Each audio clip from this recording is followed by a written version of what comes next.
Twinkle, twinkle, little star, how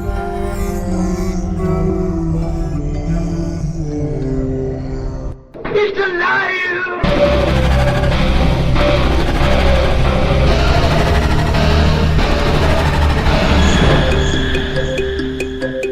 Welcome to where the weird ones are. Every time I speak, I want the truth to come out. Powerful figures in Hollywood, as well as powerful politicians who are in fact not human. They're reptiles or they're lizards or perhaps extraterrestrials.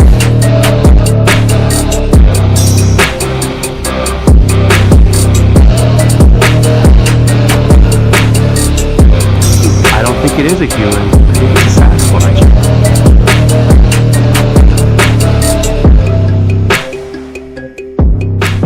Go ahead and run. Run home and cry to mama.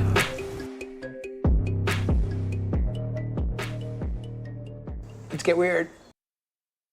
What's up, you fucking weirdos? Welcome to another episode of Where the Weird Ones Are. My name is Kevin, but you probably already knew that, and if you didn't, now you do.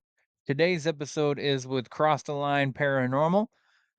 Brandon, Dave, and James, they all came on, and we discussed why they got into investigating. First of all, they're fucking hilarious, so I had a good time, had some good laughs.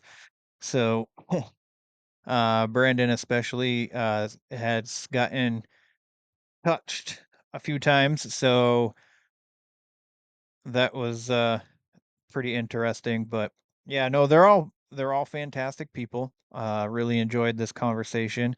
We discussed, St. Albans, Penhurst, some of their their investigations there at those places, some other occurrences like James's house is haunted.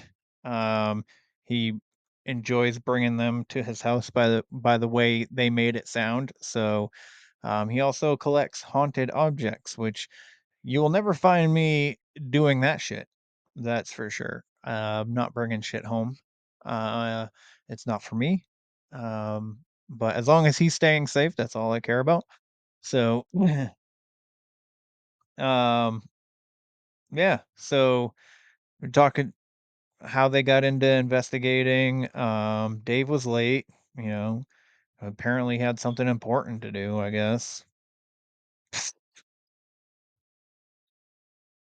What's more important than talking to me? But anyways, so if you guys are interested, please check out Flavors of the Forest.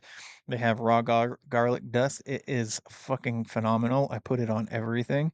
They also have ginger and lion's mane, and they have spicy garlic. So yeah, check that shit out. It's really good. flavorsforest.com/weird. That's where you can get yourself some shit. And you won't regret it. I promise that. Um,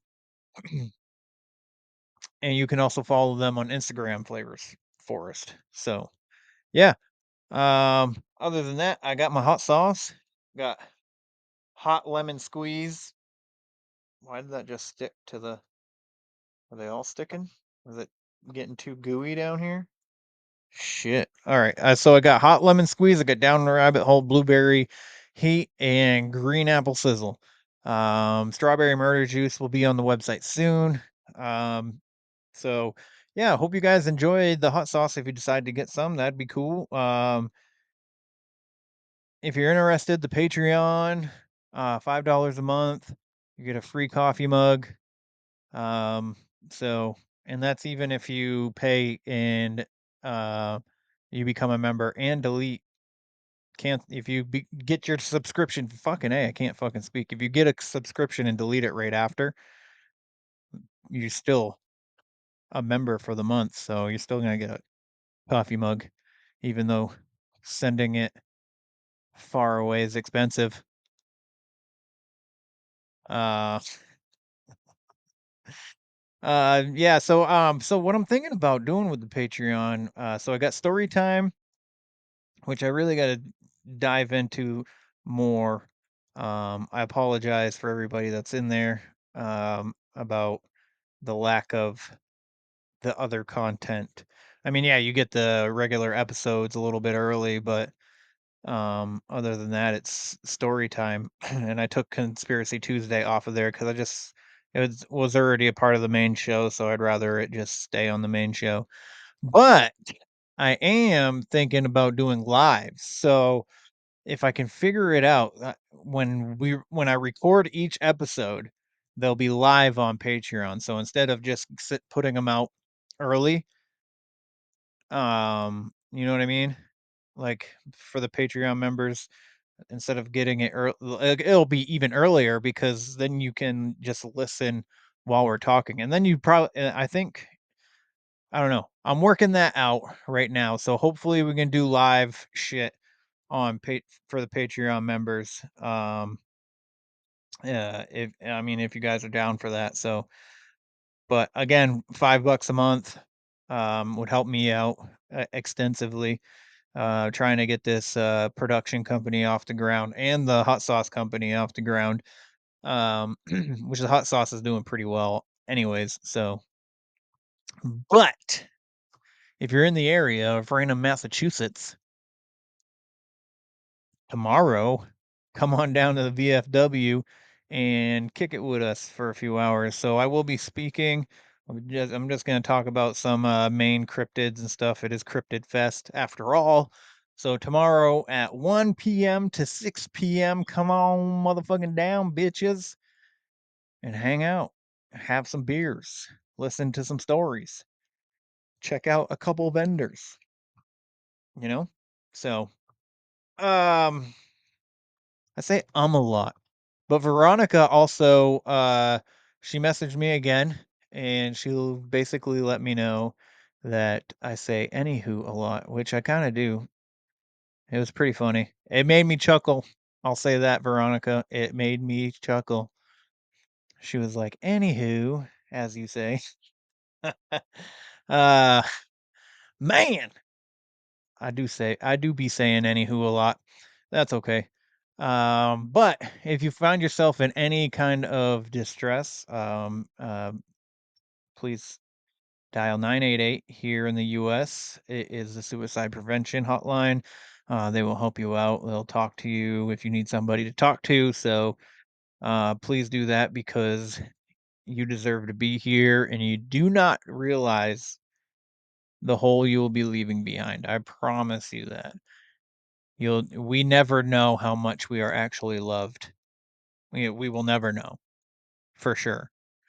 So somebody loves you, God thought the earth needed one of you, which is why he created you or she, however, whatever tickles your fancy. So stay another day. If not for you, for me. I don't know. Trying to be funny, a little bit of comic relief there, but uh I think that's really all. Cryptid Halloween's coming up in October 26th, I believe, is when it is. That's in West Virginia, so I'll be at that. Shane and Oren will be down there, so that'll be cool. Um, yeah, man. Yeah. So please like, follow, share, subscribe, leave a rating and review. I'd greatly appreciate that for sure. Um, if your podcatcher doesn't let you leave a review, you can leave a review on the website. That's where the weird ones are, podcast.com. You can also get the merch and the hot sauce there. The blog, which I gotta fucking work on. Man, man. I work too much. That's what I think the problem is I work too much. But I love doing this stuff. I just forget or get tired, you know? You know what I'm saying? I love having these conversations though. And James, Dave, and Brandon definitely made it fun. Um, they made me laugh, which is one of my favorite things. They didn't make me cry, which I'm happy about. I don't mind crying, but I prefer to laugh. Okay, I prefer it. I prefer it. So I feel like I'm fucking rambling, and I don't know why I'm doing this. So let's get into the show with Cross the Line Paranormal. How about that? Fuck everything else. You don't need to get on the Patreon. You don't need to donate for the production company. You don't need to do all that shit. I'm just happy that you're here listening to this. If you enjoy it, that's fucking dope as fuck. It'd be great if you let me know that you enjoyed it, but nonetheless, I'm just happy that you're here listening and or watching, whichever one you're doing. It doesn't matter. So, anywho, let's get into it, shall we? They're coming to get you, Barbara.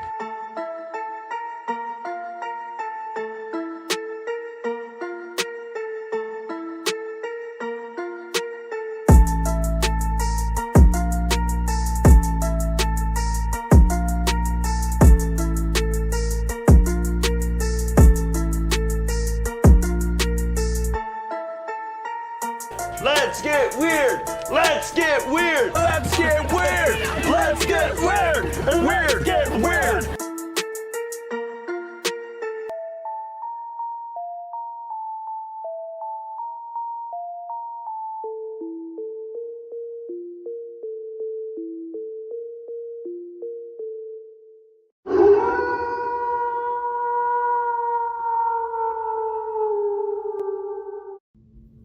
What's up, my fellow weirdos? This is Jen and Mondo from 305 Paranormal. And you're listening to Kevin from Where the Weird Ones Are. If you like what you hear, like, comment, sub, and share to hear more. Peace. What's up, everybody? Welcome to another episode. So happy to have you here. Today, I have Cross the Line Paranormal with me, and at the moment, it's only Brandon and James, but there is a third that will be joining us here shortly. So anyways, how's it going, guys? How you been? Going great, man. Going great. That's right. Been doing good, man. Good. Happy to hear it. If you don't mind letting the good people know a little bit about Cross the Line Paranormal and where they can find you guys. Yeah, we're based out of South Georgia. We do home residential cases, and we do going to large locations. We're a team of 7 people, and we've been around about 13 years now. Wow. Really, we've stayed small for a long time, and but here lately we've been trying to kick out and get our feet wet on some of the bigger places and traveling across the country and all. But as far as finding us, we're on social medias: Facebook, Instagram, TikTok, and YouTube. Just Cross the Line Paranormal. Real easy to find us. So yeah, we're we're out there trying to kick some ass. I love that. I love that. So what got you guys interested in the paranormal? Like, I guess we'll do like one at a time. Whoever wants to go first is totally fine.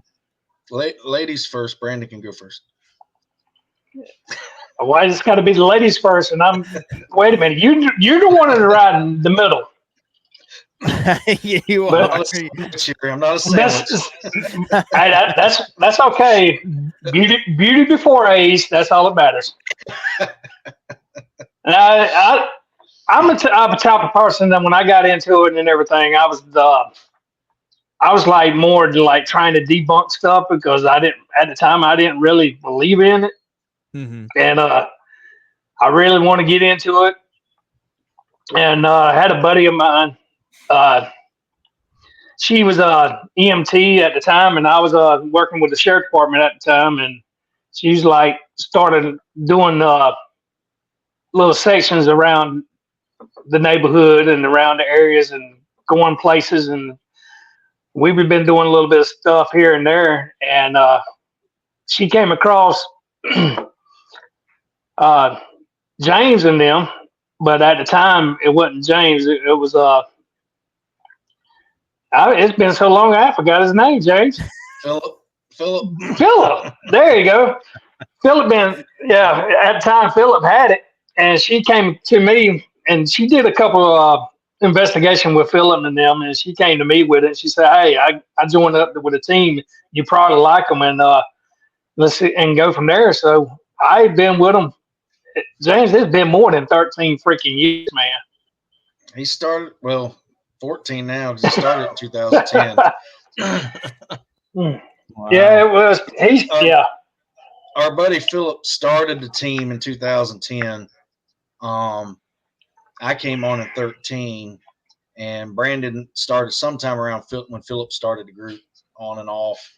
And then around 2021, Philip decided he got married and decided to go other avenues. So he just gave me the team and everything. And so that's where it kind of took it from there and been trying to grow it. Not necessarily grow it member wise, because it's already hard enough getting 7 to 10 people on the same schedule when they got families and kids and everything else. But just growing our name out there as a respected paranormal team and collabing with other like-minded individuals and just honestly making friends. You know, we're all passionate the same thing. We enjoy the paranormal and just making friends and memories along the way. That's awesome. That's awesome. I like that. I always found it weird for a paranormal group to have, more than 10 people, in my opinion. Because I feel like that's really hard to maintain. But there's groups out there. We were just talking earlier. There's groups out there that are pretty big. No shade to them in any kind of way, but that's how they like to operate. I've always just thought of, when I think of paranormal groups, I think mainly because of like shows and stuff. I think of them as like 3 to 4 people.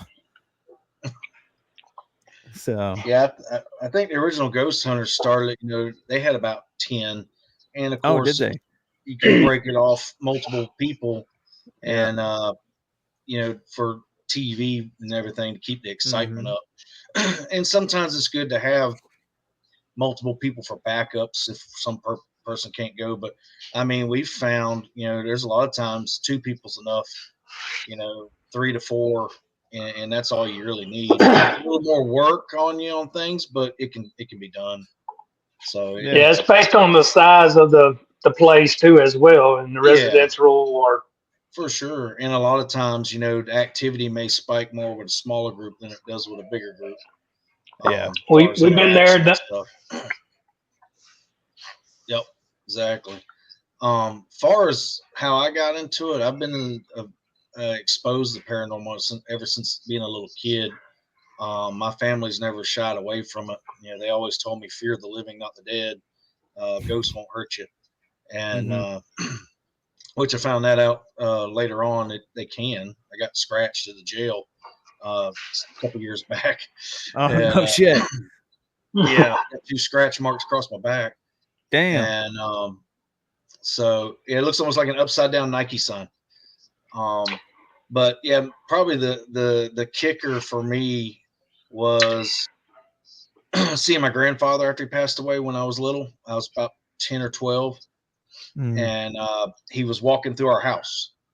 And I didn't see him. What I saw was a gray figure that I heard walking behind me. I was in the kitchen drinking a glass of milk because I couldn't sleep. And I heard this figure walk into the kitchen, and I turned and looked, and I saw this grayish figure. I thought it was my dad because, like, all it was really in the kitchen was night lights. There was no lights on, just some night lights. And so I could just see, like, the outline of a person. I didn't think none of it. Turned back, looking at the kitchen window sink and drinking. And I was thinking he was going to the fridge. Well, the fridge never opened, and nothing. I didn't say anything, and he never said anything to me. And next thing I realized the fridge didn't open, so I turned and looked towards the fridge. There's nobody there. I turned and looked the other way. There's nobody in the kitchen with me. So I was like, "Holy crap!" So I threw my glass in the sink, and I went back to bed. And something I honestly forgot about, and just crazy how sometimes random memories pop up in your mind. But me and a friend was spending the night with me.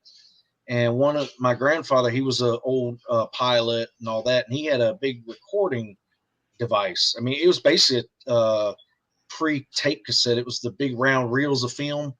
You know, you have 2 reels and the rotating and recording lights. What he had. Yep. Had microphones and all that. Well, I had all that set up in my room after he passed away. I got all that. And me and my buddy were talking in it.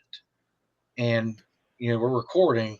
Well, we were just saying random shit, whatever. Well, we played it back, and I don't remember what it says, but we both heard a voice, and it wasn't our voice. And we got freaked out and never played the shit again. I never messed with it again. We wound up selling the equipment.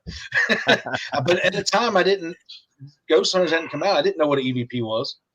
I just knew there was a voice on there that wasn't, that wasn't mine or him. Yeah. And, so that was pretty wild. So yeah, that was probably my first real experiences. And then, watching Ghost Hunters and of course Ghost Adventures and all back in the early days, you got excitement like, wow, you could really do this. And then later on did my own thing. Recorder K2. I'd go to cemeteries. I would go to people's homes if they let me that were having problems. That was before I even knew there was a team in Valdosta. and then wound up a little while later, found out there was a team, and which crossed the line, and I joined it and been doing it ever since. And love it. Dope, man. It's pretty dope when you find something that you really love to do, Oh, for sure. And not obviously, I'm sure just like many investigators know, you're not always going to get evidence. So to love that what you're doing is, I feel like, way more important. I think it's interesting to see all these like YouTube investigators that are like hyping up places, because there's a lot of places that I've been to that like specifically the Conjuring house, where they're like, oh my God, it's so crazy. It's so crazy. I'm like, there's nothing even happened really. Right. I mean, yeah, I did a pretty interesting Estes session, but other than that, that was about it, But yeah, that's I've seen a lot like that. There's several locations I've seen that just blowing the word demon out of proportion. Oh yeah. And, all this and that, and it's like you almost want to laugh at it, because it's like y'all make yourselves look like a bunch of idiots, especially to the paranormal community that has been there multiple times. They know what's out there. Yes, there may be some things they have or have not experienced, because each time something different usually happens. But to be amped up as much as they do it's ridiculous. But what's sad is you got all these younger generations that don't know any better, that's never been out there, and they're just like and follow, making these idiots grow that that are just putting on a big show. Yes. Yeah. I watched you guys did an investigation with Haunting Angels. Haunting Angels? Mm-hmm. Yes. Yvette and Sarah. Yes. Sierra. They're great. They're great. Yeah. And I think Black Smoke was there too, I'm pretty sure. Actually, St. Albans, yes. Yeah. Yes. Black Smoke and Haunting, yeah. Yeah. I couldn't remember the name of the place you went, so Yeah, St. Albans. I've been able to do a couple places with them, Lynchburg and St. Albans, and then Pennhurst was most recent, and Brandon and David got to go on that one with us. Nice. Up to Pennhurst. That was pretty wild. Tell them what happened to you, Brandon.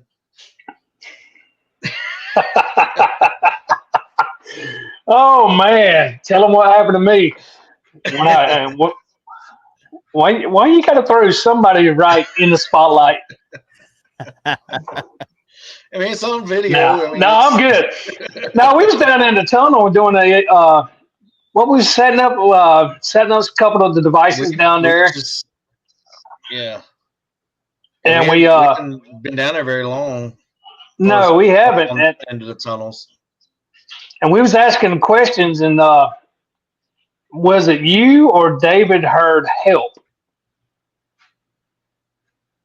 I think it was David heard help. It wasn't me. I was just hearing voices. I was hearing two men talk. And right after that, my feelings and everything went down south. it just felt like I was so depressed because when he said help, and I just right after I heard that, I was like, help, and I heard it on my live EVP session I was doing, and it was like I'm trapped. I'm trapped. Yeah, my body felt like I was actually trapped. I mean, the emotional sadness just whammed on me big time, and a big guy like me, 6'3", just started breaking down. He was I didn't crying. want to really, He was crying. yeah, I didn't want to really leave because I was actually want to know what he was actually being depressed about. But they Yeah. did get me out because there's some times I went in and out, in and out, in and out. Because watching the video and seeing James talking to me, I realized at the time I never heard that. I was like, dang, gummit, I was in and out. And I'm glad they took me out. Yeah, he 'Cause started getting emotional, and I shoved my camera in his face, saying, "What are you feeling, Brandon?" It's like, oh, I got you. What you got? What are you feeling? Here, let me zoom in. We're gonna get. I don't care if you're having a mental breakdown. We're gonna get this on film. And I actually don't get like that. I don't. I mean, that's probably the second time I ever felt something like that. But that was the top number one right there that took everything to the next level. Is in that tunnel. And that's the tunnel at Penhurst? That's at the tunnel in Penhurst. Was it under Mayflower? Yes, Mayflower Building. Wow. What's the story with the tunnel? Well, supposedly there's a spirit of a janitor down there. The Wild Estes or Delco session we did with Yvette from Haunting Angels down there was pretty wild. There was a man kept coming through, a woman come through, and ironically on the tours, the lady was telling us if they bite the patients back then, if they bit someone, they got their teeth removed. And holy shit. Yeah, and that a spirit of a woman came through to her mouth was sore, and we asked why, and she said they took my teeth. And that video is on my TikTok. And I said, "Did you bite someone?" She said, "Yes." And so that was pretty wild. So I'm hoping David gets on and he can tell you about his experience. Yeah. He had a pretty wild experience that was confirmed. He had something happen to him in a different location, special location. And, it was confirmed on Yvette's Delco by the spirit that she did that. So, and the tripwire that we had around her lit up as she was asking. Every time there was a direct response to our question, a tripwire would go off around her. So that was pretty wild. Yeah, that is. Yeah, it was that place. I don't know if you've ever been to Penhurst. That place is pretty wild. Yeah, I have not had the pleasure yet. Definitely. Yeah. It sucks. The hours are kind of what was it, 8 to 3 or something like that. 8 to 3. It was. I mean, the time we got there, it was nonstop. I mean, we walked in the Mayflower Building. David heard something either running up or running down the stairs as soon as we got there. Just nonstop throughout. There he is. There he is. Look at that sexy beard. You're damn right. Sorry about that. So, Slacker number 2 shows up. Damn. As I pull in the driveway, it is a veteran in crisis, so I had to handle that. So that's understandable. The guy that's over there, he's the slacker. How am I the slacker? He's helping a veteran. He was a vet helping a veteran. You can't dog him for that. So sorry about that. You're good, man. You're good. Well, thanks for being here, man. I appreciate it. Yeah, no, thanks for having us. The invite, man. Look forward to it.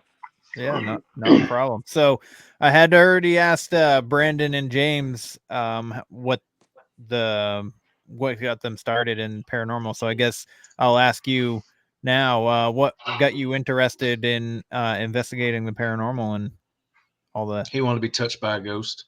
I did. I did. And There was whistle this at. weird moment when I was a kid. No, I think the biggest thing that got me into the paranormal when I was a kid was Unsolved Mysteries. You know, I kind of go back to that story. It was one of my favorite shows growing up. You know, the old school one, not the new school one. You know, Robert Frost, that voice coming through, and then it just set the tone. And then I would always just kind of gravitate towards anything paranormal, whether that be ghosts, spirits, Bigfoot, UFOs. I mean, just a general overall interest in it. And then as I got older, it was kind of fleeting a little bit. And then when I started to kind of deploy a lot with the military, there was a lot of instances over there where you just saw stuff in the sky, and it was weird, right? So it kind of just started to really perpetuate the narrative as far as me wanting to kind of more explore what the paranormal looked like. And then I got out of the military in that transition period. I was trying to find myself again, you know, get a job, and et cetera. So it kind of got put by the wayside, but had a few investigations while in the military at Andrews Air Force Base, Chapel 2 specifically. Was used during the Civil War as a hospital. It was a church, but used as a hospital. And a lot of just a lot of audible things, never anything visual. And then all of a sudden, I started TikTok a couple years ago, and then I was really more so on my paranormal page. I was debunking a lot of videos and really just kind of going back, like saying, if you think this is real, you know, I've got a lot of property for sale in other places that you could potentially buy as well. And some people did not like that. And I'll just say, like, I'm in because for all intents and purposes, like I'm one of the more authentic ones. I want to be an authentic investigator. I don't want to be one of these where they just constantly scream demon, or they constantly like, oh my god, what was that, you know, like just something. Like, I don't want to be like that. And so I posted a TikTok, ironically, just saying I've been looking for a group in Northeast Florida and nobody has reached back out. I've reached out to them saying I would love to join, be a part of it, and no response. And so James actually hit me up and said, you know, hey, I've got an investigation in Old Hamilton. We were going back and forth, just DMing every now and then. But he's like, I've got an investigation in Hamilton County Jail in Jasper, Florida, old jail. And I was like, I looked through all of his content to make sure it was kind of like legit, and making sure that I was getting myself into a situation. Not kidnapped. Yep, that too. You know, there's some weird people out there on the internet. But no, I mean, so I obviously accepted, and you know, from the get go, I really kind of clicked with him and his team, and it's just been kind of writing ever since. And so like Brandon and I, we go back and forth constantly, and you know, so like it's just like a loving thing, but you know, we just kind of go back and forth, and it's just like we click like that, and it just made sense to really want to get more involved with it. And so that's how it all started, really, for me. Nice, man. Nice. That's awesome. Well, thank you for your service too, by the way. I Thank you. appreciate it. But yeah, man, I think I personally, like I was telling the guys earlier that, you know, I've had, you know, experiences my entire life. I've never been like, oh, well, let's go look at it. Let's go try and find it now. I've always been trying to run away from it, you know. And then I started this podcast, and then 305 Paranormal got me to go out with them, and then ever since then I was hooked. So I've been out like 3, maybe 4 times now, with other people. So it's a lot of fun, and you guys look like you guys are having a awesome time doing what you do, and that's also I feel like draws people to you guys, you know, because you guys have a lot of people that interact with your stuff, and I think you guys being as genuine and warm is just it's an amazing thing to see. You know, it's not everybody is that Zach Baggins, or you know, going, oh, Yeah. it touched me in my crotchal area. Well, if you like Brandon, that, Hamilton you should take a Jail. car ride up there. That's the funnier part. The car rides to places. Oh, I dude. think that we're gonna start making a Yeah. series just on that alone. yeah. That's Yeah, awesome. we never laughed so hard driving to Penhurst. I don't think I have in my entire life. I mean, we never turned the radio on. It was nonstop BS, just cracking on each other, cracking on. It was hilarious. Oh my god, hilarious. Whatever That's what came out brothers of do. our mouths, it came out of our mouths. We didn't care. Yeah. Yep. I mean, one of the best things, and I got a photo of it. Brandon tried to play a prank on David at a Wendy's. You know, he told the girl in the back. Well, David walked off somewhere, was a little off way. He said, "Hey, can you put some of that ghost pepper sauce on his food?" She put it on Brandon's food. And I already had spicy chicken nuggets already. I don't want to focus There on it that. is. Yeah, Oh, hot, it's too, yeah. too bright. He was That's burning funny. up. Like karma. That was hilarious. That was hilarious. I'm like, I get hot spicy chicken nuggets with ghost pepper at the same time. Yeah. That's Hey, fucking David, But hilarious. I still ate all my nuggets. I we got were ghost telling, peppers growing out back right now. Oh, there you go. Mm. There you go. Try some of his special sauce, Brandon. Yeah. The way you said it, you need to leave that alone.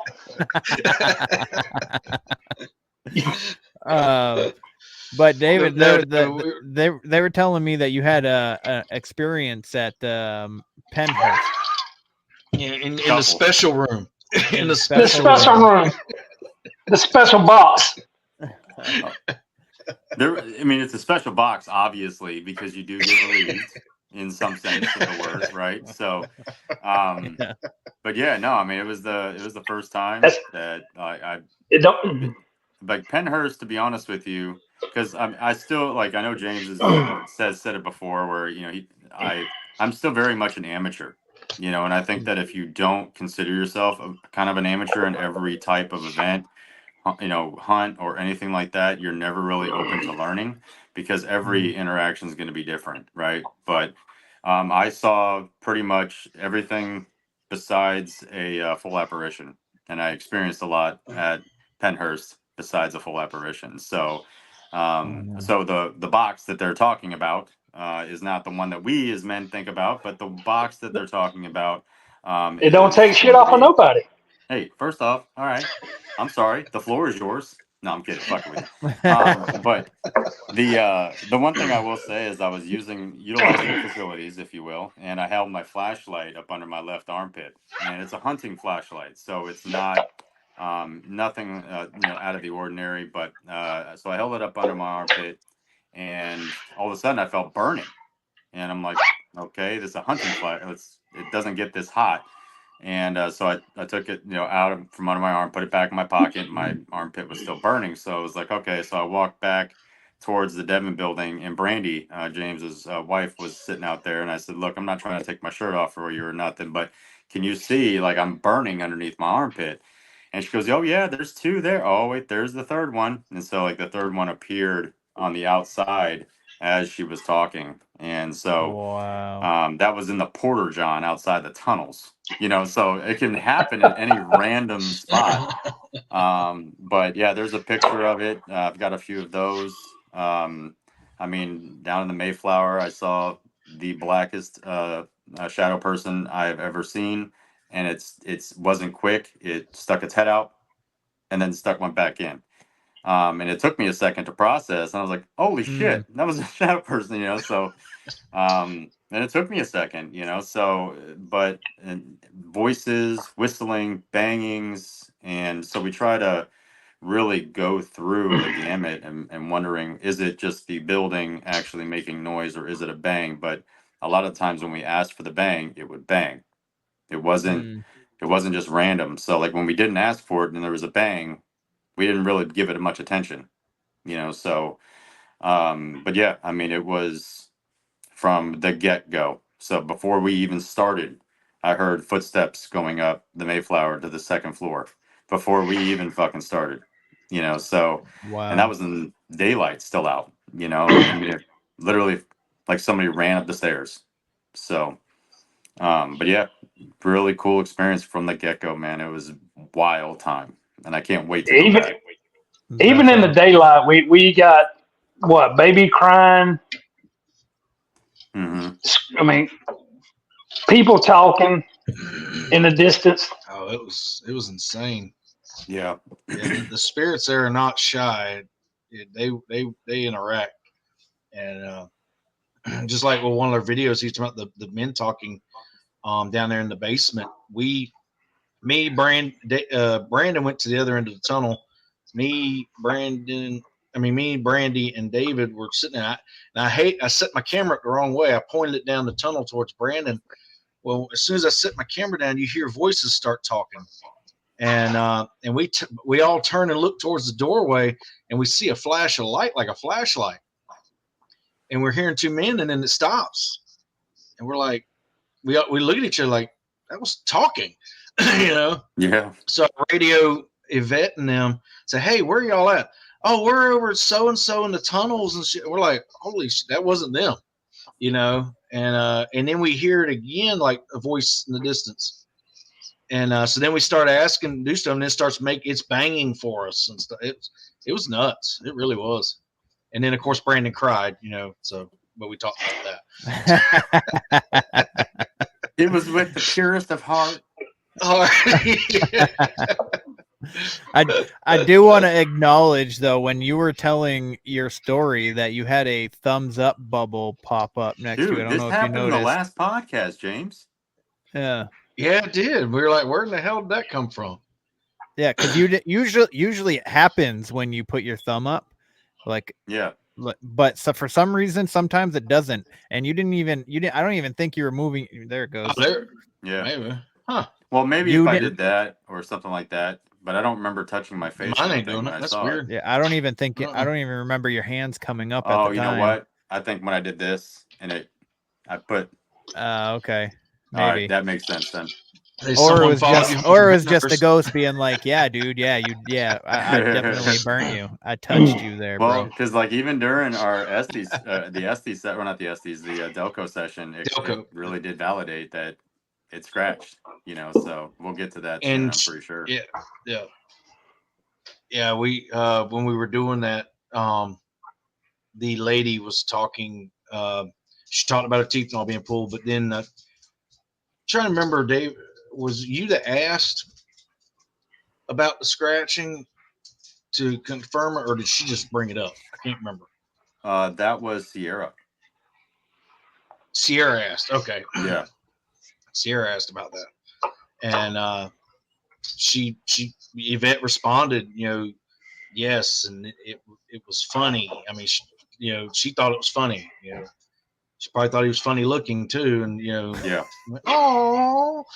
Well, the one thing that actually kind of blew me away, with that special Delco, was when we were up on the second floor of the Mayflower. We did an EVP session, and I asked, "Do you like beards?"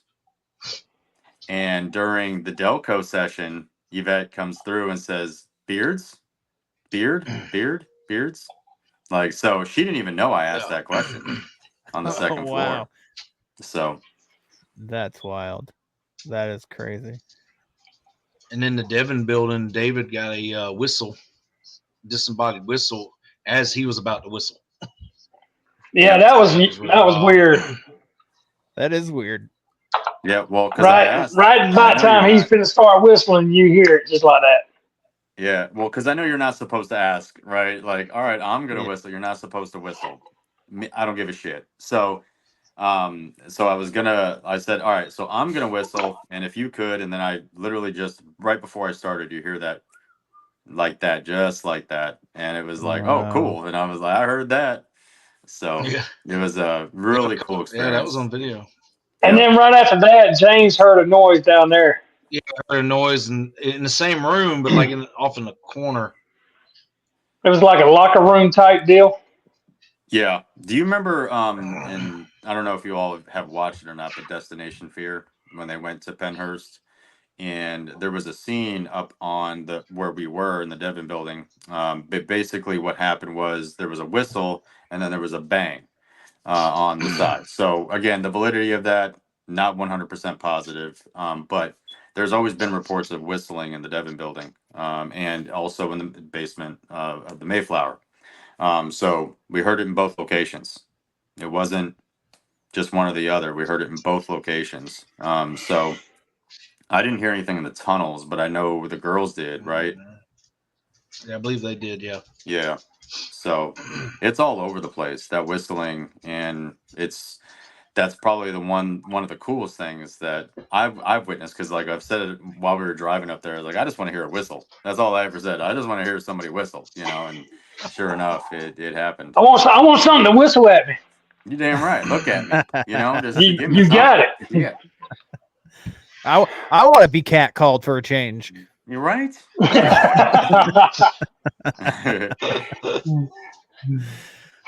that, boy. Don't put it up. Man, that sounds like an amazing place to go. I definitely get it. I almost went there for I think it's Paracon or Paranormal Con or something. Yeah. Yeah. I was gonna go down there, and then I was gonna check it out, do the tours at after the convention and stuff like that, but I never was able to get down there. So, but now I'm definitely enticed to go for sure. Yeah, Man, definitely worth it, I'm not gonna dude. go alone though. I gotta bring some people. My son might. My son is it's kind of like, I think I said something about, so I want to get into documentaries, right? Making my own documentaries. And I was talking about doing some investigations as well. And there's a graveyard right around the corner from my house, and there's known like cult activity out behind it. And when I was a kid, I don't know if I've told this story on the podcast, but when I was a kid, me, my high school girlfriend, and one of my buddies went into the graveyard in the middle of the night. We were just using flashlights on our phones, which at the time were flip phones. So you know how much light that fucking gave us. So we're walking through this graveyard, and we see this like flashing blue light all the way to the back, and we're like, that's got to be the cult. That's got to be those weird people. And we wanted to try and catch them. And there's a little bit of a creek that runs through the center of this graveyard. So on both sides, they have two different bridges, and that one of them leads to a pond that has a pond right next to it, and then the other one just goes over it. And it's a pretty significant. It might almost be a river. Like it's big, but I want to say it's a creek. But anyways, we're about to cross this bridge in this my girlfriend sees a person in the distance, and she's like, is that a freaking person? And I look, and it like dark eyes, pale skin, just standing next to the tombstone. And it was one of those tall tombstones, and I'm just like, what the fuck? And we're looking at it, and then we hear something, and we turn, and across the bridge there's another person standing there just in the middle of the pathway where you drive on the road. And then out from underneath the bridge comes this freaking guy, and he's like crawling on the edge, and he's like, what are you doing in my cemetery? And we're like, what the hell? And we just like turned around and ran, because we were like, we're gonna get stabbed. And then as we turn around, there's like more people coming out from behind from gravestones. So there had to be like 10 people in this graveyard. Just like, it almost seemed like they were waiting for somebody to walk into the graveyard in the middle of the night. But yeah, so so I wanted to go investigate that because there was also a time when we were in there that we heard like boom, boom, boom against the ground. But I don't know if that was paranormal or if it was one of these weird people, because where we heard the like slamming on the ground, it sounded like a bear. That's like how hard the ground was being hit. But where we saw these people were a little bit further down. So I don't know if that's actually what was if it was actually them or like a paranormal thing. So I wanted to go investigate that, and my son's like, I want to go with you. So maybe I can get my son to go to Pennhurst. I don't know though, because he's scared of spiders. So No, I they're know I all went over the on to place like there. this So random like tangent, but just to say that my son might go with me. Spiders and a buzzard, mean ass buzzard. yep, Yeah, there's a buzzer. There must be their mascot. has to be. Has to be. Has to be. Yeah. He was hissing at us on the second floor. Stomping his feet, spreading his wings. So, We what still was your walk by. guys' first ever investigation together? The Oh, first one? Hamilton jail. Hamilton jail. Yeah, Yep, that's where Jasper, I came Florida. in. I know Brandon and James, they investigated a few places together too, separate. But when we Mhm. all first came together was the Hamilton jail. Brandon Yeah, cried there too. Come on, I didn't cry. Oh, yes, I did. Damn. yes, you did. Oh, yeah.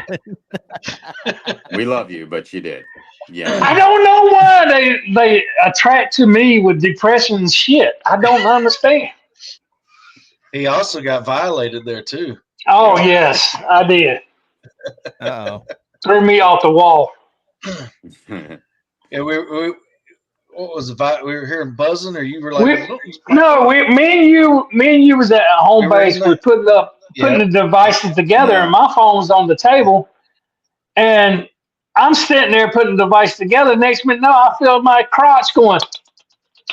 What the hell? I'm looking down at it, and I started busting out laughing. And he's like, he turned around and said, "What are you laughing about?"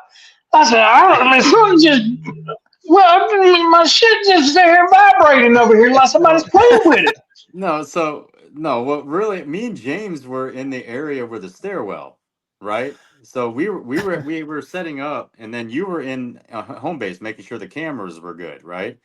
And then you Yeah, yelled but out, James "Why was is behind me at the time no?" because James we was both with me. laughing. No, James was Well, with who was me. in it?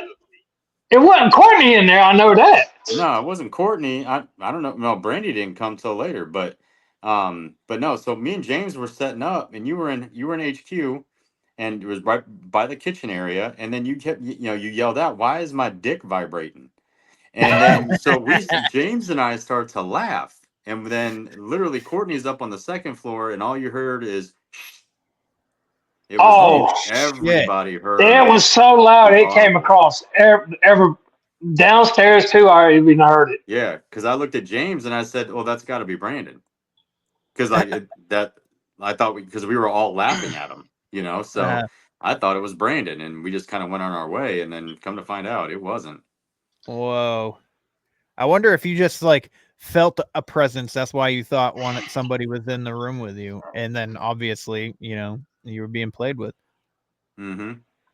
Well, it was a female jail cell, and the male jail cell was up top, and the female was at the bottom. Is that if I'm saying that Yeah. correctly, James? the females was at the bottom, males was at the top.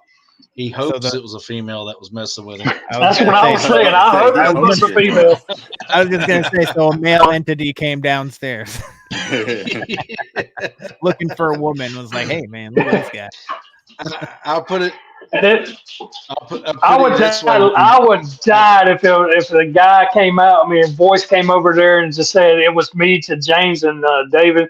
I would die. I was like, all right, I'm done. Y'all can have it. I'm sitting outside. I'm not No getting more molested by this.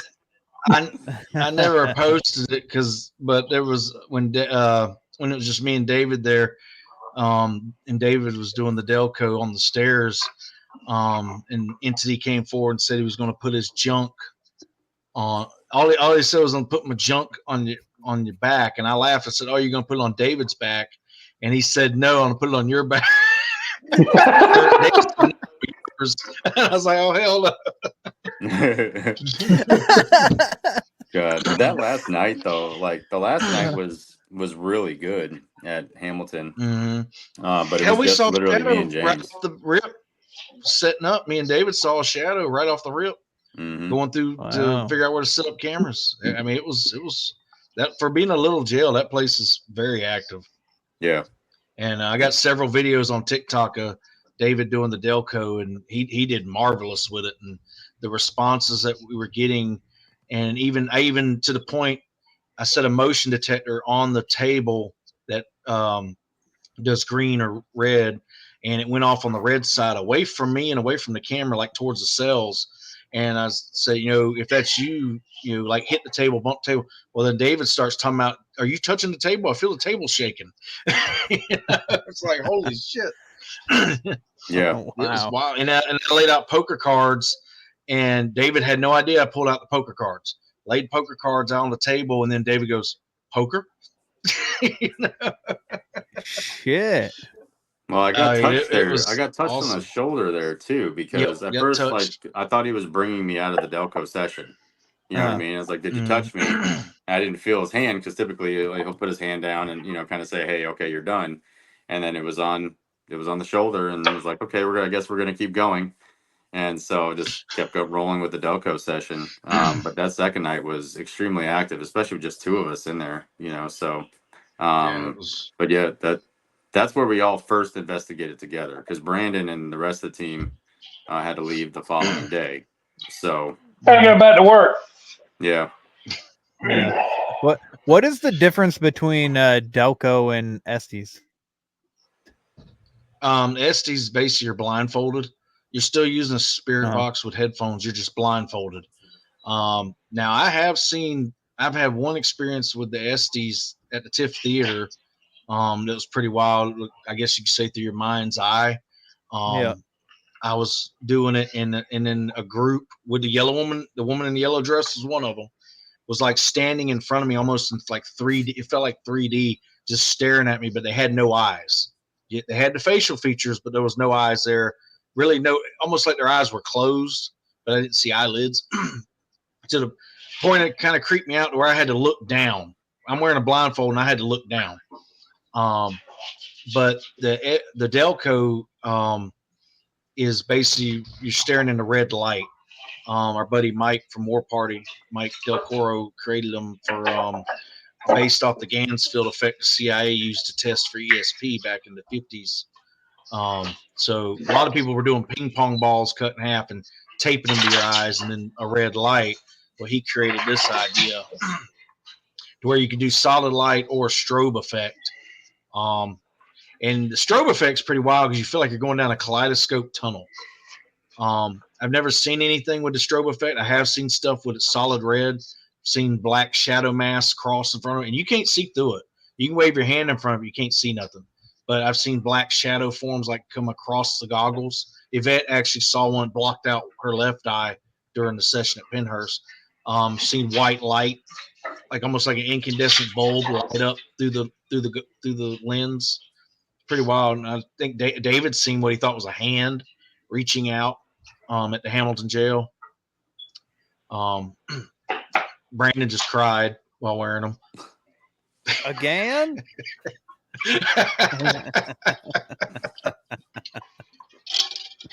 Everybody comes to you with their problems.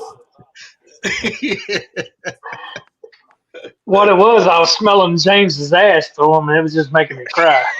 We'll call you Mr. Spirit Fix It. Got that swamp ass.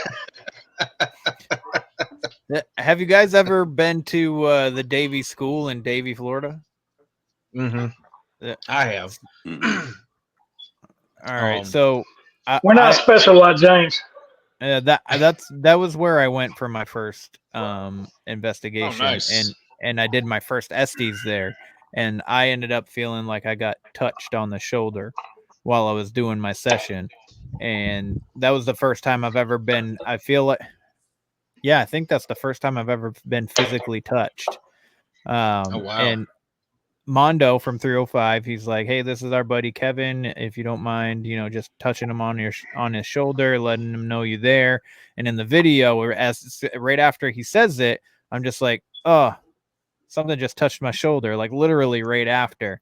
And then from then on, it just felt like somebody was just standing there squeezing and then releasing, squeezing and then releasing. And I was just like, "Oh, wow. Fuck, man, somebody's really grabbing a hold of my freaking shoulder." What was your experience like at the Davie School? Well, when we went, there was so many people. It was really hard. We had a couple. My daughter does Delco very well. She's sensitive, and we were getting some interactions with like a teacher and then a man. My friend actually caught on our live, but our baby doll we take with us, Ball Betty. She actually fell. She'd been sitting there on the desk, and then all of a sudden, while Fran was filming, she just fell over on the desk. The only other thing I recall that actually happened is I heard a disembodied voice saying "Daddy." My daughter went in the bathroom, and I was down the hall, the middle of the hallway of the school, just waiting on her. And everybody else was outside. We were about to leave, and right behind me, I just heard "Daddy," and I turned around. There's nobody there. I'm like, "Oh shit!" And real quick, the funny thing is when I did my Estes, Daddy came across the Estes twice.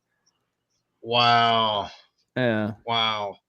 And I was cool. thinking, so we were thinking, so Joe Who Hunts Ghosts on Instagram, he's a part of the 305 Paranormal.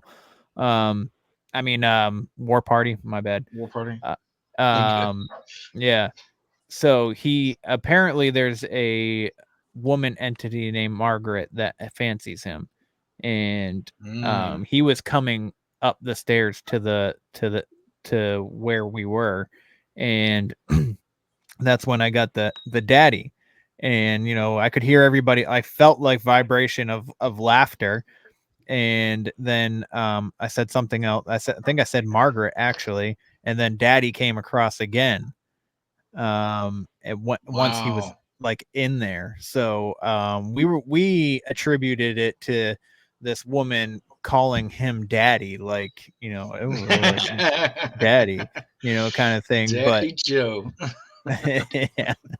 So but I wonder, because you can pick up on more than through white noise. You can pick up more than just one entity at a time. So I wonder if like what the voice sounded like a little girl or To me, the voice I heard did. And I mean, that was with my ears. I wasn't through a Estes or nothing. Right.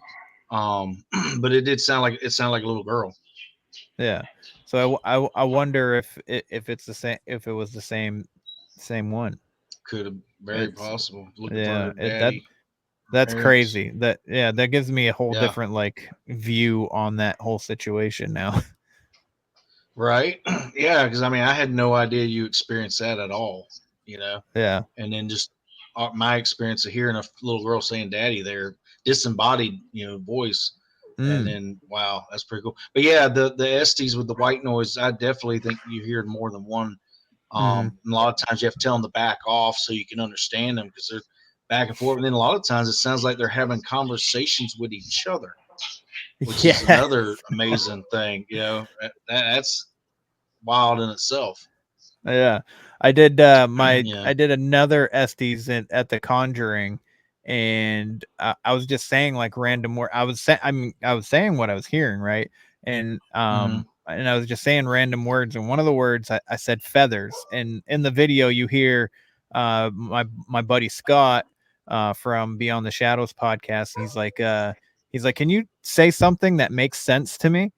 And then right after that, I was like, Native American. He's like, are you Native American? And I was like, yes.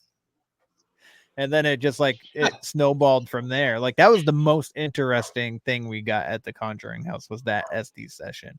So I was like, I was Native American. He's like, are you Native American? I was like, yes. He's like, was that you outside drumming? Because he caught audio, him and another guy caught audio outside of Native American drumming.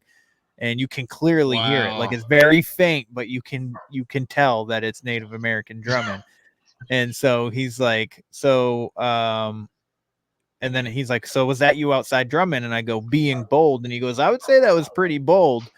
And then he says, so who exactly, or he goes, what would you like to communicate? And I said stolen. And he goes, what was stolen? Your land. And as soon as the minute he said land, I said land at the same time. And then I got like this wicked chill, like somebody just took like a blanket out of a freezer, like a wet blanket, and threw it on top of me. And I was just like, oh, I'm cold. I was like, get me the fuck out of here. And I freaking got up and I was like, get out. I'm running. Nope, I'm out of here. I got so cold. My nipples got hard and everything. I was just like, me too. Shit. don't know if you can see it through the shirt, just your explanation there. My nipples are always hard, so it never doesn't change it. Like, no, they could have cut something. Like, that's how hard they got. They're like, that's how cold I was. And I was just like, Wow. That's He's cool like, though, man. yeah, it was a pretty cool experience. But yeah, man. So what do you guys have plans for next? Like, what is your next investigation all together? This weekend, actually. Oh, nice.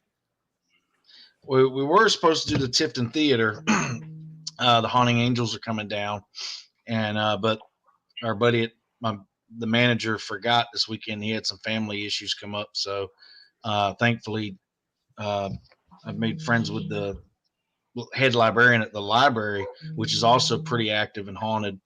So she's going to allow us to come in, and she's basically said, "I'll let you come in, and I'm going home." So we got it all night, and so yeah, it's pretty wild. It used to be an old post office, and up until the '60s, and then they added on to it to make it a library. But we've got a very authoritarian figure there. I think he's an old sheriff. We got a 12-year-old girl there. There's a former janitor there, and then there's another man, we believe, down in the basement that doesn't like people being down there. Yeah, about 50 or 60 years old. Yeah, he gave Brandon a back rub last time. Dude, sensuality and spirits are all about you, bro. I don't know why. Yeah, I would say I was sitting, me and James was sitting down there, and it was like I was sitting at the edge of the tunnel doorway, going in where the tunnel is at, and I was just sitting there, and I was like, James, there's something down here messing with my shoulder, man, my back. And right after I said that, James started asking questions, and the whole trip wire lit completely up. Are you down there messing with my buddy, Brandon? If so, light up these lights. Seconds later, the whole strand of lights lit up. Wow. That's wild. Yeah, I got a EVP down there when Brandon and his wife were down there. There's the basement, and then there's a little doorway into like this tunnel. And then there's a whole nother blocked off hidden room with a window. And if you want to get dirty, you can crawl up in there, but it's really cool. Or knock yourself out. In that little, knock yourself out. They were in that room before the little tunnel entrance, and you hear a Brandon and Sarah talking, and on the recorder, this whole nother accent voice go, "Oh, good God, I hear a voice." I mean, just sounds just like on the recorder. And there were only two down there. That's fucking funny. So they scared the ghost on that one.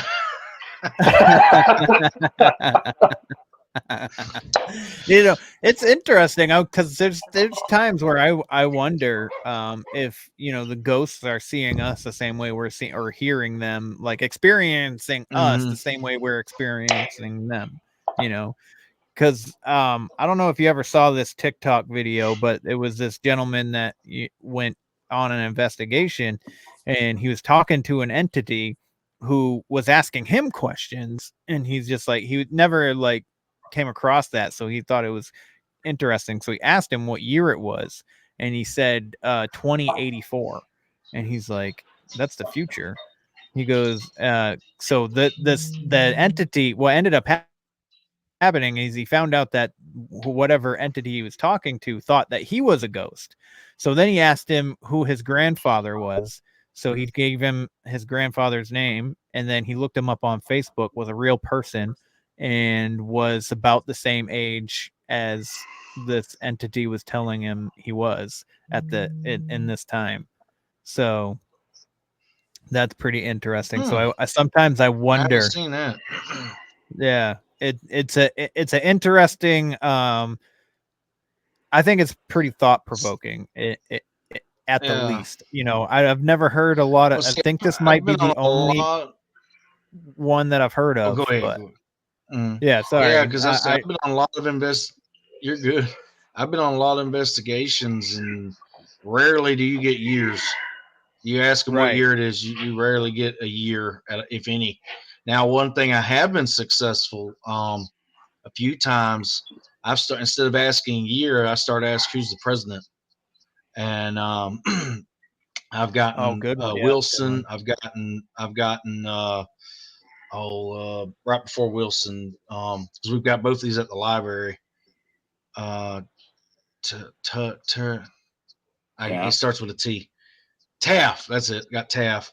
And that's how we determined the 12-year-old girl, because I asked who the president was, and you heard what sounded like a female said Taft, and then a male said Wilson. And what's crazy is through the spirit box, the female said Taft. EVP was the Wilson. A male Be right said back, Wilson. guys. Go ahead. And through our tripwire, we got her age, 12. Well, then the librarian actually looked up through the Find a Grave site in Tift County. She found one 12-year-old girl buried during the Taft presidency. So that's how we think it's her. Yeah. And how I think she wound up there is she probably lived close by and died probably from sickness or something, and they tore her house down, and she moved to the only building she was familiar with. And so that's how I think she wound up there. So yeah, using the president, even more parties started using that question, and they got I think it was Lincoln or George Washington doing that now. What? It's been a lot better, a lot more accurate than trying to get a date. I think that's I feel like that's a good idea to do as well. Mm-hmm. Patent pending.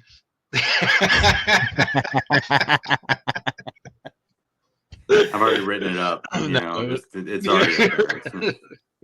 Yeah. But yeah, that's been a lot more successful in my experience to ask about who the president is, and as far as getting a timeline and all. But yeah, that was wild that she found one girl, 12-year-old girl in all of Tift County buried during the Taft presidency. That's insane. Now she came. We did a public tour, just creep factor.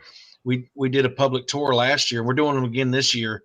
And we had one of the guests doing a Delco session. Girl, she's probably in her late teens, early 20s. And she was doing a Delco when a little girl came through. And because what I started doing with my team is when you hear a voice, say what you hear, but then let us know if it's male or female. That way we know if we're talking to a male or female, or even a child, instead of just ran the words. Well, she said the female voice came through saying hello, and I said hello back, and I said, do you remember me and Larry, our teammate Larry was there? I said, in a group of people, I said, do you remember us? And the weirdest thing was, this girl didn't know where I was sitting, but this happened to me twice. She turned her head almost sideways to the direction where I was at. That's what was weird. And said, I remember you. I mean, that was talking about some chills. Holy shit. I just got goosebumps just now, man. Dude, that was wild. That was wild. Yeah. Yeah. Maybe for her to turn her head like that, it's almost, I mean, she wasn't facing me. I was sitting to her left, probably a little bit back, say 7 o'clock position. And she turned to like a 8 or 9 o'clock position when she said, I remember you. And I was like, holy shit. Man, that's wild. Yeah, that was pretty wild. That sounds fun, though. That was wild. That sounds fun. That is wild. Yeah, that place, the library, the theater is wild too. I hate not gonna be able to do that this weekend, but both places have never disappointed. That's cool. That's man. where I saw the lady in the white dress at the theater. Thought it was you and Sarah. And was it? Yep. And my daughter got grabbed there by her and left a handprint. We Holy actually got shit. that on video. That's on TikTok too. And it's actually on the Haunted Files episode as well. But they were down in the basement, and it was just the girls, and they were communicating and all. And all of a sudden, she said, I feel a hand." And I mean, and what was wild is the way she described it. She like, I feel the thumb on the back of my arm, like somebody grabbing her like that. And so she was wearing a sweater, so she pulled her sleeve up, and they're filming. And as they're sitting there talking about it, I can feel it's burning. I can feel the pressure. You see a handprint forming around her arm. And while all that was on video, it was wild. So yeah, the lady in the yellow dress is not nice at all. Yeah, I would have ran and She burned doesn't the like place women. down. Yeah. I would have been out of there so fast, and with a torch, I'd have been like, burn this fucking place down. Yeah, my daughter was a trooper. She kept it together. She's been doing this with me since she was 7, and wow. she was a little shook. She was shooken up by it. I ain't gonna lie, she was shooken up some, but she wasn't. I mean, she's been back and investigated since then there at the theater and all. So she's not. She more or less has I won't say a beef with her, but like she's almost like you just stay the hell away from me kind of attitude with her. Step up. She's actually got to be a trooper, because where she live at and who she living with, your house is beyond weird. I mean, I stayed over there one night, and I thought it was Gabe going to the bathroom, but it wasn't. This one Gabe's got black hair or dark brown hair, and this was like a short girl with blonde hair coming out of the bathroom. And I'm like, well, who is that? And went into she went into the dog's room. Yeah, and walked across the dog's room. What? I'm like, James got a lot of crazy stuff going on in his house. It's like, hey, if you want a place, if you need a place to stay safe, come on with me. All that stuff that you. Yeah, well, I collect a lot of objects. Yeah, like, so do you collect physical objects, or do you literally just tell the spirits, hey, if you want to come physical. home with me? Okay. Oh, no, don't do that. A lot of physical objects, stuff I've found, stuff that's been lost.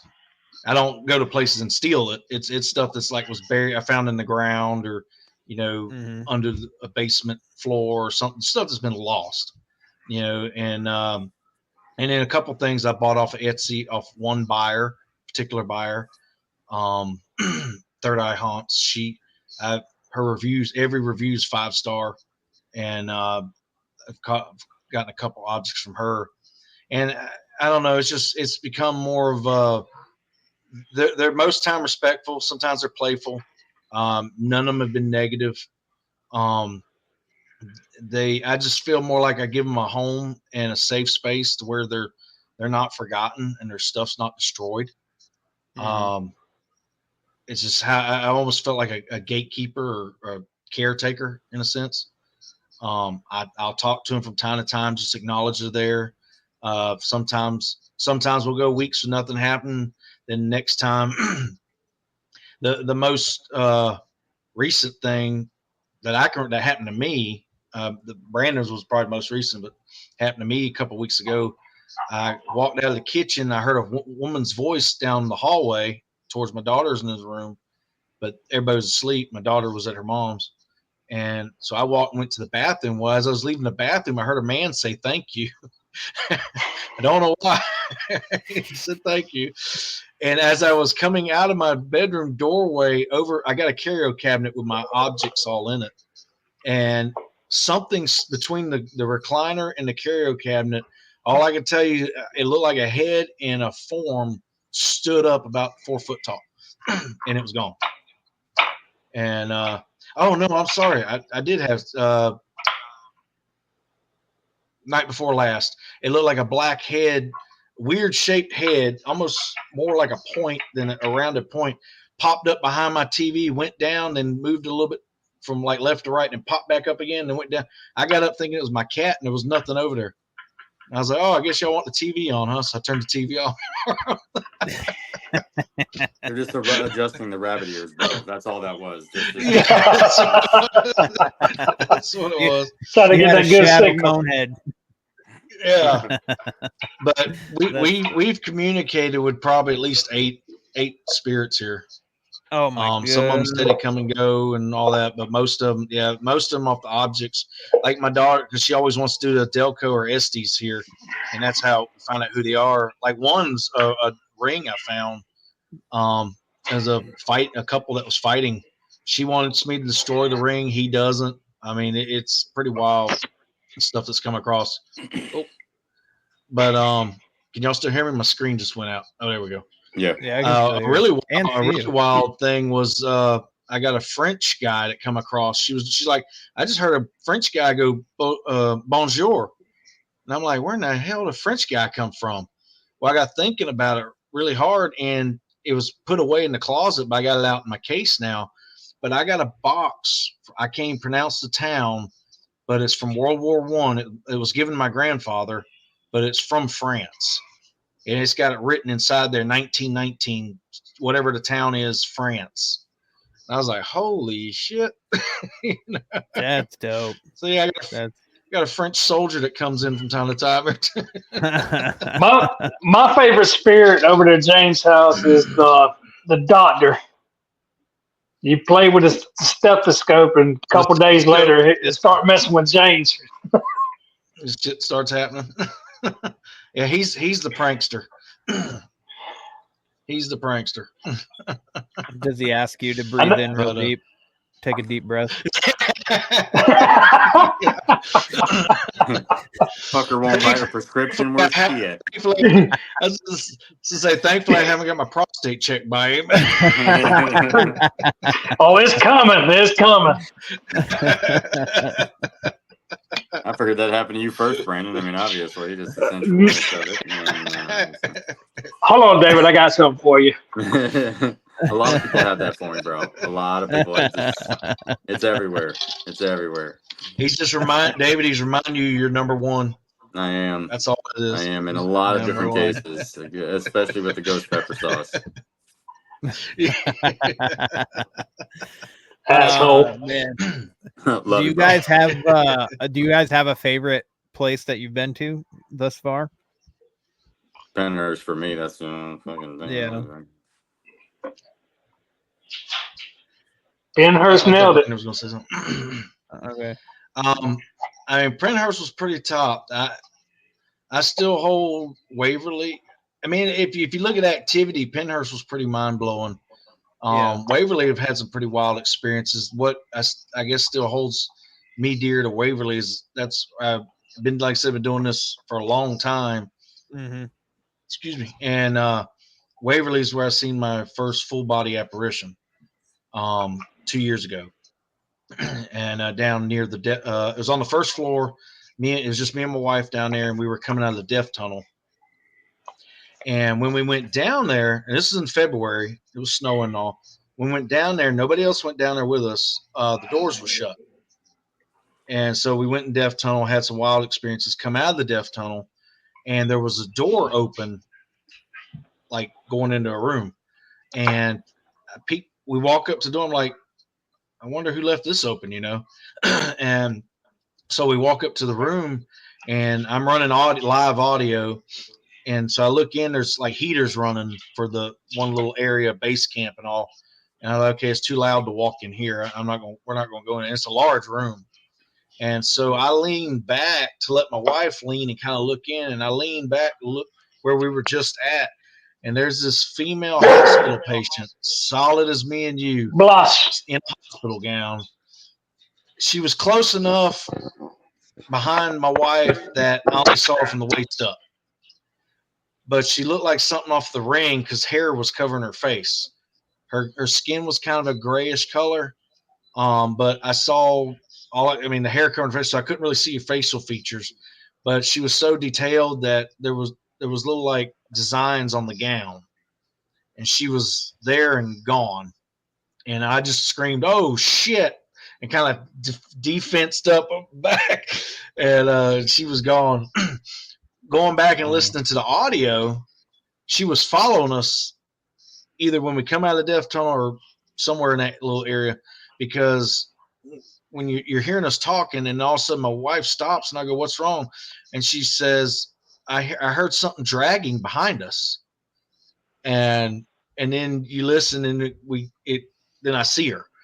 So she was following us. Oh shit. So that's Waverly's near and dear to me for that aspect. I mean, it had some wild stuff happen there, but to see a full body apparition of a woman, I mean, there was no mistaking that. She was about 5'6", 5'7". I mean, she was in that close. It was the best way I can describe her, honestly, is like off the movie The Ring, the way her hair was and all. And she was just standing there. I mean, it was a moment for sure. Oh my goodness. It was a moment for sure. It was a oh shit moment. Yeah, I would say. I've seen some apparitions, but nothing like that. Like I've seen a guy sitting next to me on the swings, but like not to like turn around and see somebody literally standing right there. Yeah, and she wasn't. I mean, if I hadn't known anybody, you thought she was alive. I mean, other than gray skin. Oh obviously, but, wow, but that real. I mean, she was solid. Yeah, she was solid. Yeah, I mean, I've never seen solid. It was as if you were standing there. I mean, if she was that solid, she was 4 or 5 feet away from us. I mean, wow. And that's why I was like, oh, when I reacted, I was like, oh shit. Yeah. It scared my wife because my wife never heard me act like that or react like that. And but yeah, to see that was pretty wild. And I hope to see more like that, but I know that's so rare. Yeah. Just feel blessed to even get to experience that. Yeah, that's great. I've seen shadows, I've seen shadow figures moving around and stuff like that, and peeking around doors and all that stuff. But to see a solid person just is mind blowing. It is. Do you guys have like a place that you haven't been to that you really want to go to, like bucket list kind of locations? Oh yeah, couple of them. We're probably fitting to knock 2 off next year. We're doing Waverly again. We're doing Trans-Allegheny, which is a bucket list, and in old hospital on College Hill. We're supposed to be doing all that in 1 week. Holy cow! Yeah, that's what we said. This is the haunting David, angels you driving? I'm driving this time. I ain't gonna lie. I mean, y'all fucking scared the shit out of me. It's just he slept most of the time. I know he slept most of the time. Way back. Not the way there. And I asked James a couple times, James, you okay? Yeah, I'm okay. 30 seconds later. James, you up? Yeah. Yeah, we we drove up, we got a hotel. We went to Gettysburg because Brandon never been to Gettysburg, and which is just amazing. And real eerie because I got a picture of my name on the plaque of the soldiers. That was pretty wild. Found that.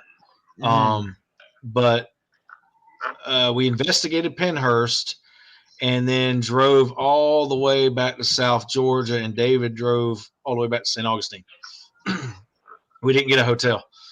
What? So we left at 3 in the morning. Yeah. Crazy we left. We got home about 6 or 7 the next day, next afternoon. I did, and Brandon had to drive an hour, and David drove all the same. Yeah. Damn, son. Hardcore. Damn. You guys must really love investigating the paranormal. I know I do. Absolutely. Yeah. Absolutely. That's awesome. And plus having a good group like this right here that you can have fun with going up there, and then once you in there, you're dead serious. There's time for a little shit and giggles when there ain't nothing happening, but when shit's happening, we're dead serious. Oh yeah. Yeah, I mean, you got to have fun with it. Who in the hell wants? You're already technically in a building with empty walls. You don't know if you're talking to something or not. To have a stick up your ass and be serious the whole entire time. No, Yeah. ain't no way to be. You got to have some fun, and make it fun for everybody and yourself. And hell, And you a lot never, of times you'll yeah, get more interaction. I was about to You'll say get more that. action because they're like, oh, this group ain't boring. Oh, this group's over here being off the wall. Let's scare them a little bit. They're cussing each other out. Let's go hang out with them. Well, I mean, because I will say it's like They're the one falling thing down we'll the do is steps. we're always gonna have fun together. Like we're gonna go in there and joke around, have a good time. But yet when there's activity going on, we're not gonna do that.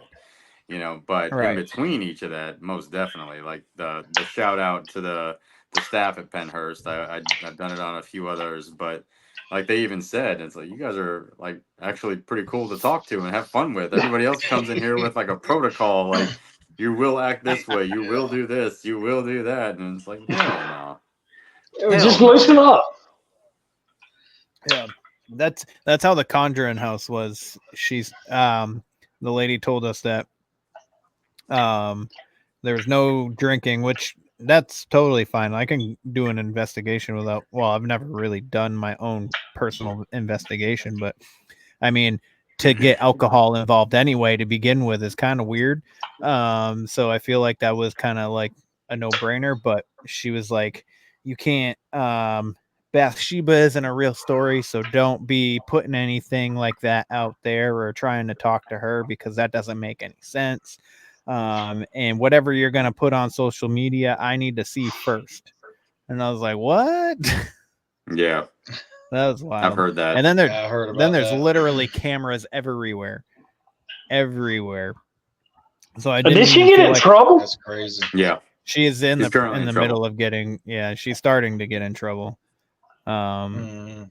Which is also an interesting thing. Which she had animals there on the premises, and stuff like that, which was also weird. I thought it was weird. Like I went around out back to go to the trail because that's where a lot of people say they get activity, in the woods. And I walk out back, and this dog just all of a sudden comes out of nowhere and is barking at me, and I'm like, "What the fuck is this shit?" And she's like, I mean, she was sitting right there with it, but still, I'm like, "Is this thing gonna like make no like? What if we're trying to record something and it's barking or something like that, and then we think it's a ghost? I don't know." It was the whole situation. She was a weird person. She didn't give us a tour like they said that they would and stuff like that. It was really weird. That's a whole other So she episode. stayed there with you the whole time. Jeez. Yeah, she was I mean, she was in the caretaker's room, but she was there all night. Yeah. Shady. Yeah. And forget where we were outside doing a live too, and she all of a sudden I saw this light, like dim light coming up the trail. And I'm like, what the fuck is that? And then I realized it's her walking her dog. And I'm like, what are you doing? Go away, lady. I'm trying to do stuff here. Yeah, especially when you're paying that kind of money, and yeah, it was a lot of money for somebody to be there interrupting your stuff and contaminating your stuff. Yeah. But the groundkeeper at Penhurst, she was like a ninja. She snuck up on you. You couldn't hear her coming down the stairs, up the stairs, or down the hallway. She was until she was right dead on. Are everything's okay? Are you okay? Yeah. No, but you just scared the shit out of us right now. We had an extra walkie-talkie, so David came with the idea and gave her a walkie-talkie, so she didn't have to run around looking for us. She just would radio us. And that's the last time we saw her too, because she never moved from that chair. Last time we saw her. Yeah. Because I only had 2 pairs of underwear. You know what I mean? Can't afford to change them every time. Right, exactly. Now I'm out of there with no socks as well. Thanks a lot. Yeah. Oh, don't get me wrong. I like to go back to that place. I like to go back to that place because the time we went, it was during the hurricane. Yeah. And there were certain areas that was flooded real bad. We couldn't get in there. And I would honestly like to try. What was it? I think the Quaker building. You had to pay the extra money for. Mm-hmm. Being we did the Devon building, didn't get other than that audio or disembodied voice. This time I'd like to go back and obviously Mayflower again, but then hit that Quaker building and see if we get anything there. That would definitely be a planned trip for that. Only if we can actually get All a right. longer period of time of being there. That's the only hesitation I had with it, but Yeah. still an amazing experience, though. James, your video is killing me, man. It's like watching a kung fu movie. Did you see him? I can I can see you just fine. So I'm the important one. I was gonna say, I think it's that Mr. Mediacom there's because it's doing it to his too. Do you have AT&T fiber? Do you want it? I'm sorry. Do you guys have any? You guys have any locations like up here in the New England area that you're interested in? Not the Conjuring House. No. The witch trials area. Oh my God, just Salem. Salem. Yes, jeez, mine went blank for a second.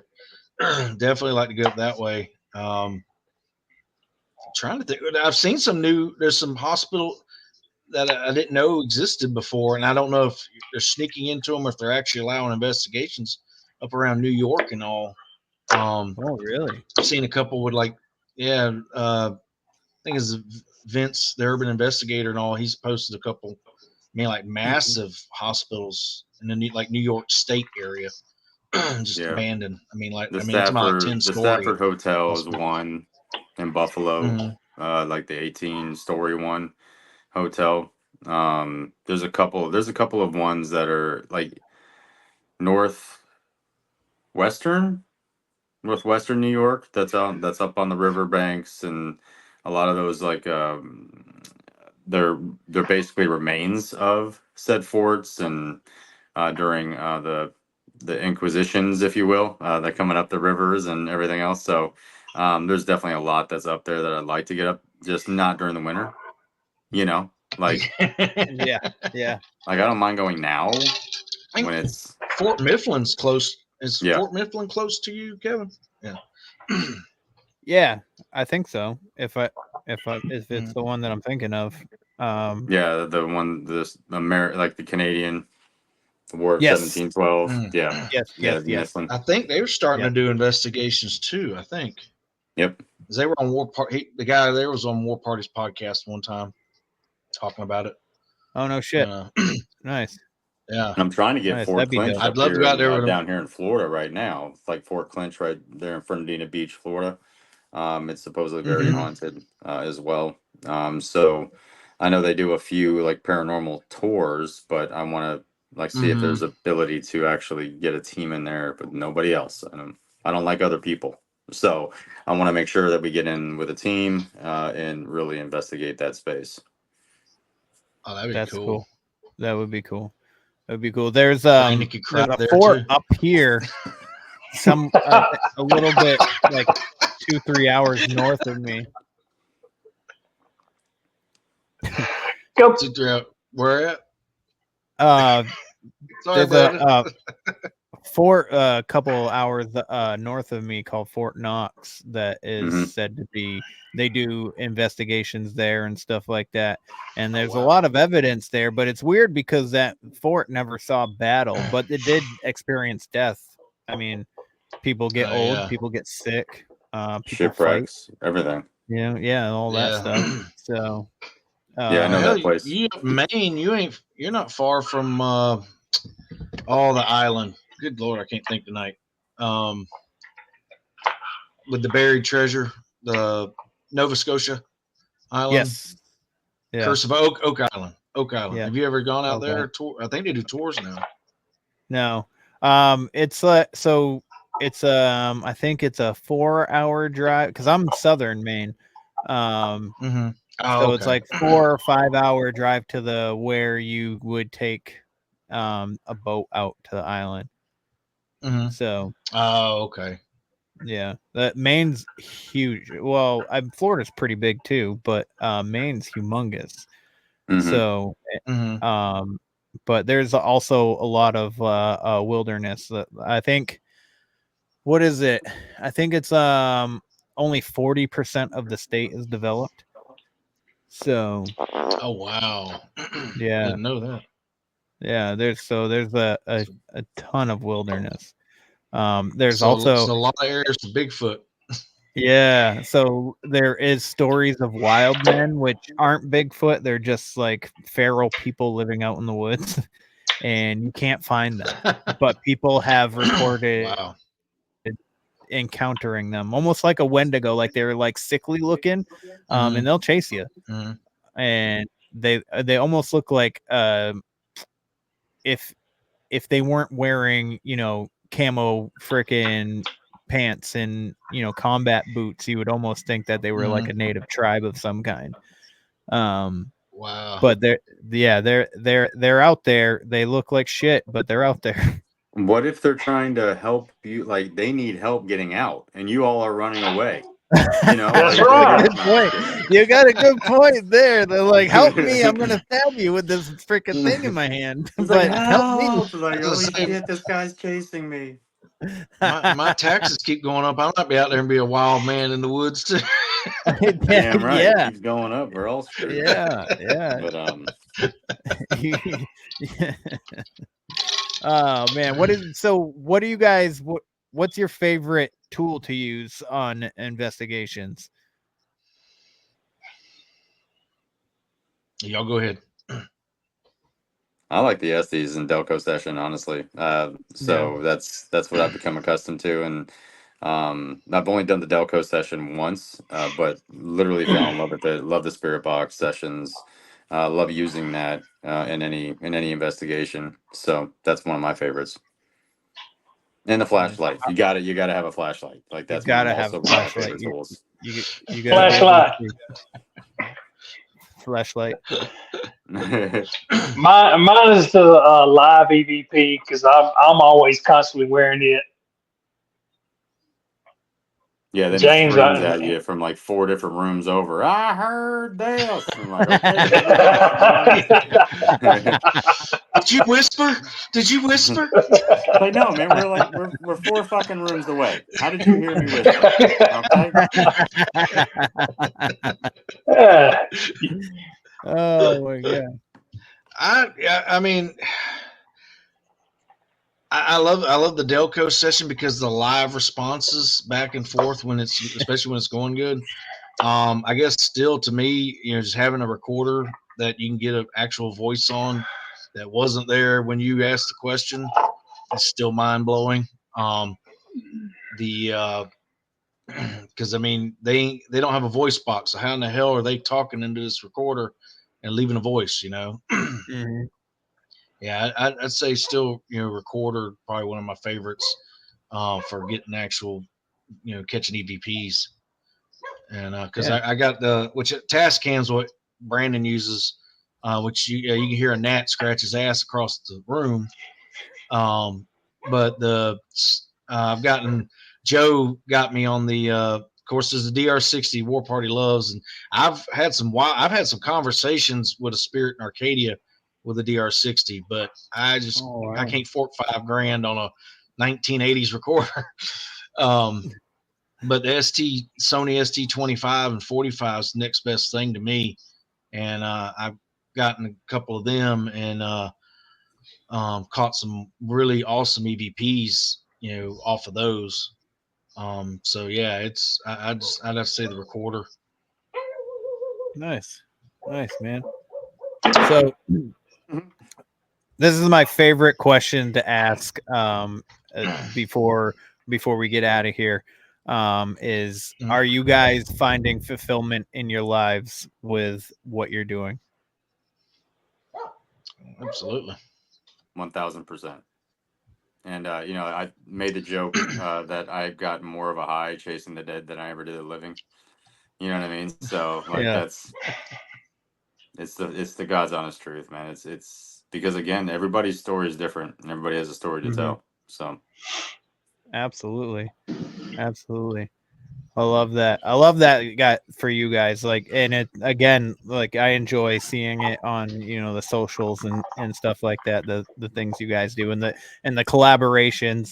Obviously, I'm close with Mela and Steven, and I just started getting to know Yvette and Sierra. So it's been a fun journey. And I hope you know, you guys continue to put out content, because what I've seen so far is great stuff. So I appreciate you guys. So, and if you guys don't mind, just letting the good people know where they can find you and all your videos and all that. Yeah, Cross the Line Paranormal on Facebook, TikTok, Instagram, and YouTube.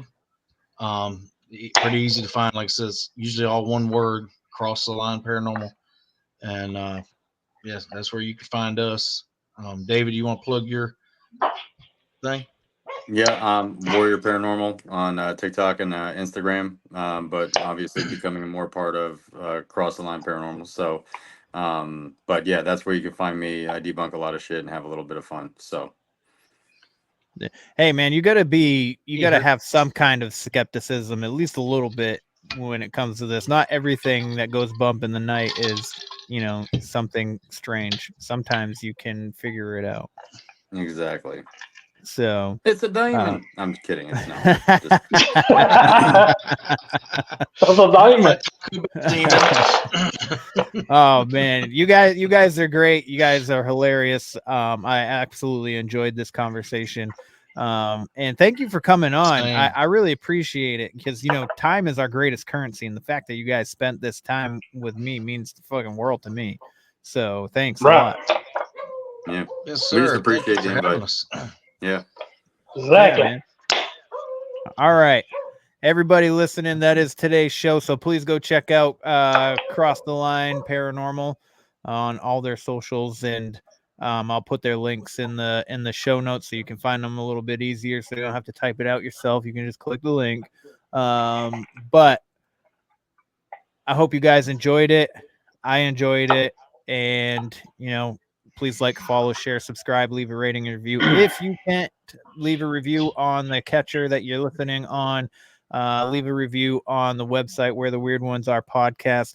That's also where you can get the merch and the hot sauce if you so desire some hot sauce. So with that being said, everybody, have a good day, have a good night, whatever time you've decided to listen to this, and, you know, question everything. Stay weird. That's right. This concludes our broadcast day. Click.